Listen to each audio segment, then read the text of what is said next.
All right, Peter. Well, thank you for coming and talking to us. First of all, why don't you tell the audience who you are and what you do? Okay, I'm Peter Voss, and I do research in artificial general intelligence, which is the subfield of artificial intelligence that focuses on trying to build human-level intelligence, machines that can think and learn the way humans do. So, it's the original dream of AI, and we're trying to revive that now. We think it's worth trying for that again. Well, it's quite a hot topic now, it seems. Yes, it is. Yeah. And when you say it's a subset, so what are the other areas of of artificial intelligence? Okay, so the original intent, as I said, of artificial intelligence was to build thinking machines that can think like humans. But over the decades, people realized that was really, really hard, and there was a lot of sort of overpromise and hubris. And that sort of led to the winter of AI, where where AI became a swear word. Nobody wanted to fund it or work in it because it had overpromised so much. So what happened is that the field of AI really changed into what is now really more correctly called narrow AI. So that's solving one particular problem at a time, like building a chess-playing computer or Jeopardy winning computer. So you take... So you would consider Watson narrow AI? Absolutely, yes. It was very specifically designed for that purpose. So you take human ingenuity and knowledge and how to solve a problem, and you encode that. You write a program to sort of solve it the way we can figure it out, but to solve a particular problem. And pretty much 99% of AI work is actually narrow AI. And can you just briefly explain the Turing test and whether you feel like that's an accurate assessment of general artificial intelligence? The Turing test actually asks too much and too little in different ways. It asks too much because it also asks you to build a computer that can pretend to be a human. So it needs to be a good actor as well, and a good liar, So when you ask it, well, how was your childhood? It needs to, make up some stuff, or how are you feeling now, and so on. So in that sense, it's just quite unnecessary. I mean, I'd be perfectly happy to have an AI that I can ask, what is the cube root of 2,473, and it gives me the answer like that, and I know, well, this is not a human. So I think in that sense, it's not realistic. On the other hand, it asks too little, because potentially you can build a narrow AI that doesn't really have a lot of intelligence, but is just really good at fooling Turing test judges. And we've kind of seen that with the Turing test having been passed already, where you push the emotional buttons of the Turing judges and you get a pass grade, but there's really nobody at home. There's no real intelligence. All right. And what do you think at what point would you say general AI has been achieved? Like, what would be your metric for announcing that? Right. So it would need to be able to learn a lot of tasks the way a human can. So basically, essentially, if you get somebody reasonably educated and smart, and they're the first day on the job, something they've never done before, and they watch somebody else how they're doing, you give them a manual to read, or maybe some papers to read, or books to read, and they learn how to do the job. So you could become, a lawyer, an accountant, a manager, whatever. Once we have AI that can learn interactively, by reading, by being coached, by learning from their mistakes, by doing at the sort of human level, then we'll have AI. Now, I guess there's two directions I want to go, but first let me ask you about your perspective on a lot of talk these days about the control problem with AI. So, what is your take on that issue? Like, how do we create AI without it running away, or is that a false issue? Or what's your take on it? It's really a very complex topic. But sort of let me address the part that's probably most people would be familiar with, that inherently when we get strong AI, that it'll be a disaster and it'll destroy humanity and so on. That's kind of the risk. And I think that is very misguided. It's very unfortunate that that aspect has gotten so much press without enough people pushing back on it. And the kind of pushback they've given also wasn't, in my mind, very, very good. So you have on the one hand, I don't know how many people are familiar with it, but the paperclip problem, that you can build this really, really intelligent AI that can take over the world and, make us all slaves and so on. But because it's been designed incorrectly, it will have the wrong purpose and it'll do just, turn everything into paperclips because it didn't understand its instructions, its goal properly. And to me, that is just so absurd, and people should call out that absurdness more. If the system is that smart that it can, overcome all human resistance, all of our ingenuity as humans, it can't be that stupid that it can misunderstand its instructions. They're just incompatible. So I think that illogic needs to be called out more. So any system that's smart enough to be able to do really useful things for us and potentially to be a danger to us in a general sense, will also be smart enough to understand what humans aspire to, what we want, what a meaningful goal is, what human happiness means to us, to different people. It will understand these things, otherwise it's not intelligent. So I think there's that aspect to it. Another aspect is a bigger fear, I think, is that we get the military having the most powerful AI, and they specifically design them to be cannon fodder, or to be narrow-minded like soldiers. Just take instructions, don't think, we don't want you to think for yourself. You just follow instructions blindly, and that they could do that quite competently. That spy on us, spy on the citizens, and political opponents and whatever else. That I think is a concern. I want to take a pause right there, just because I feel like that was the sort of other direction that I wanted to go, and I wanted to ask you if you felt that, or from your perspective, will AGI be developed by the military first or by civilian use first? Well, to some extent, it's up to the people doing it, isn't it? And I mean, my company does it. We're a very small company, so we don't have a lot of pull in terms of the direction we go. But certainly, it's a decision I would have to face if I can get funding from DARPA versus I can team up with a Google or Microsoft or another company or some other deep-pocketed individual that I feel morally would be on the sort of right side or on the wrong side. Those are decisions we will need to make, and Google has to make those decisions in terms of their own sort of ethics committee that they've created. I don't have any insight into how much they swayed by political power and so on. So it's a decision I think we'll need to make, but it is difficult, certainly in America, to oppose the political and military sort of industrial complex. Well, maybe what could you contrast and compare how the world would be different if it's developed by the military versus if it was developed by for commercial purposes? Right. So that kind of brings me to the flip side of the how dangerous AI potentially is. As I said, I think a lot of the arguments are actually very poor of why it would be rogue. I actually turn that around, and I believe there's a very high correlation between intelligence and rationality and morality. And the easiest way I can sort of very quickly present that is that a lot of immoral behavior happens because of irrational behavior, knee-jerk reactions, and just, like America going to Iraq.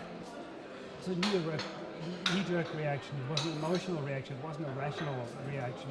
And so a lot of things that are judged immoral and harmful to humans come because of lack of knowledge, lack of rational thought, and emotional decisions. So in that sense, having artificial intelligence that we can use as a source of wisdom and help us make good decisions, like some really wise person we can get advice from. The more that is available and used, I think the better humanity will, better decisions we will make. And so the contrast of making that available to the military who say, hey, I'm not interested in your wisdom, in your decisions. I just want you to go out and win this war, you know, or kill these people or whatever. If we have these general intelligence available to many people, to the general public, you know, like Google, like search, that more people would get good opinions, and maybe then the sentiment would shift against politicians and, you know, big industry trying to make bad decisions, you know, or perpetuate decisions, you know, like pollution, whatever it might be, and the general public might get behind better ideas. So I think AI, if it's available to a broad section of the population, like a personal assistant, you know, sort of Siri, but, you know, orders of magnitude more capable and smarter. Right. Right. Siri is just the beginning because it understands what you're saying. Right. In terms of the actual words, not necessarily the concepts. Oh yes, it's a very simple stimulus response. So there's really, again, there's nobody home there. You know, it's not going to give you any advice that wasn't sort of pre-programmed by somebody. You know, if you ask this, well, then you say something cute, or you bring up that web page or something. No, I'm talking about real intelligence, but available to everybody, you know, on their computer or cell phone or just, you know, the library or whatever, you know, being available. And so, I guess I asked you like about the contrast and compare civilian versus commercial. Do you feel like if one nation gets it before another, like is there implications with you know, sort of let's say if China develops an AI before America, vice versa?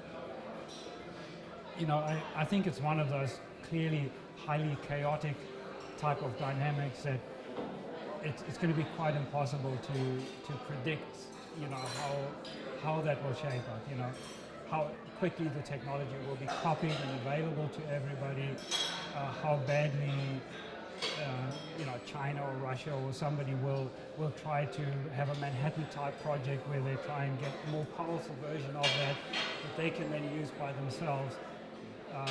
But again, I think that the positive spin of that is the more you try to constrain the system to just do your bidding, the less useful it will be to you.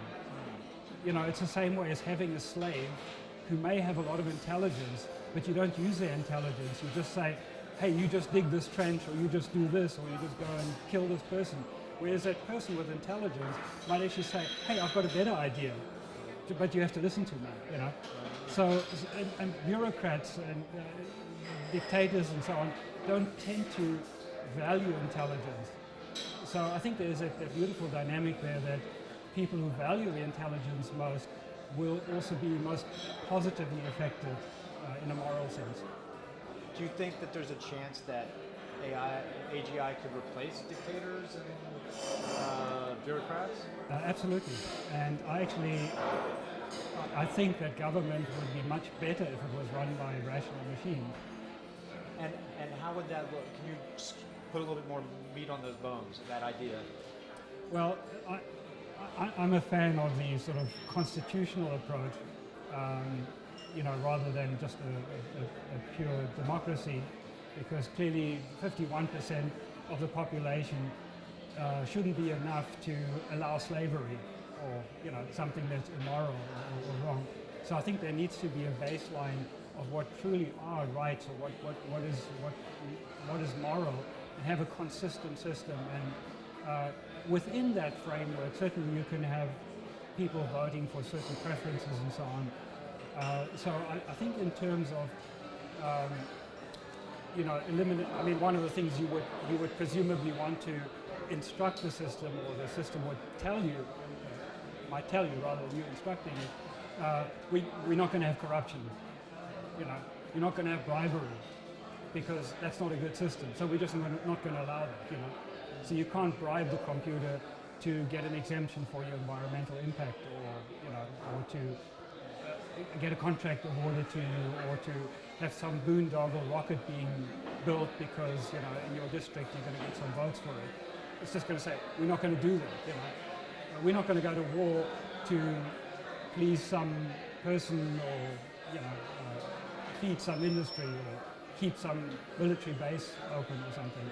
So I think having that baseline of rationality in a computerized and AI government, and it would probably, hopefully from my perspective, come to the conclusion that government should be intruding a lot less in people's lives, and leave people to make choices for themselves. Again, being advised by wisdom, but there could still be a wide variety of choices, preferences that people might have. And how much technology do they want to embrace? Do they want to rather live on the farm and have sort of less technological impact, high density, low density, and things like that. How much do they want to be prevented from doing stupid things to themselves? So do you think like this new wave of intellectual thought, it's I guess sort of labeled as transhumanism, Mm-hmm. I want to make a parallel maybe between what you're saying about your constitutional take on government and how AI could realize that more fully. Do you feel like in some ways, and I don't want to put words in your mouth, but this is my perspective, that that in some ways, like Benjamin Franklin and Thomas Jefferson were transhumanists, and pursuing this is part of sort of the founding, the constitutional energy or spirit of America? Yeah, from what I know about it, that kind of resonates with me. I'm not a big historian, I'm not that interested in history generally, but from the little I know, I would say yes. If the technology had been available, I would think they would be on the same page, or I'm on the same page as them, just taking that into the 21st century and the technology that we have available. I think they realize that power corrupts, and humans are the weak link in the government system, and if we can reduce that impact, eliminate it, it would actually make for better government. So I think they'd be on the same page. And what, from your perspective, is going to be the impact of this exponential growth in technology on just human nature, human beings, even our physical, being human? Yeah, it's just so hard to get your mind around it. I want to live for as long as possible, and I don't know what that is. I might get tired of living 500 years from now or whatever, but I'd certainly like to be there. But on the other hand, the changes of having human-level intelligence in machines and beyond that will change everything. Employment will be optional, but then how do you deal with it? Are people going to find a way of having purpose in life? I think they can, but it's so different from what we're doing now. So many of us see our work as a huge part of the reason to live or motivation. So how will humans cope with that? But again, AI will help us because they'll be very good psychologists as well in helping us guide in different ways of living our lives and enjoying our lives. And hopefully a great variety of people. Some might want to go to Mars and have an existence there, or live in different parts of the world, live in a very, very different way. But clearly, there has to be the basic needs of people will have to be met sort of automatically, free of charge. But on the other hand, we will also be in a world where energy really is too cheap to meter, and food and so on. Once we have our nano assemblers that can create, food and stuff, goods for us at extremely minimal cost. I think that's all we'll have time for, Peter. Okay. That was awesome. Okay. Thank you so Thank much. you. Thanks for having me. Okay, bye. Yeah, just lift this and then,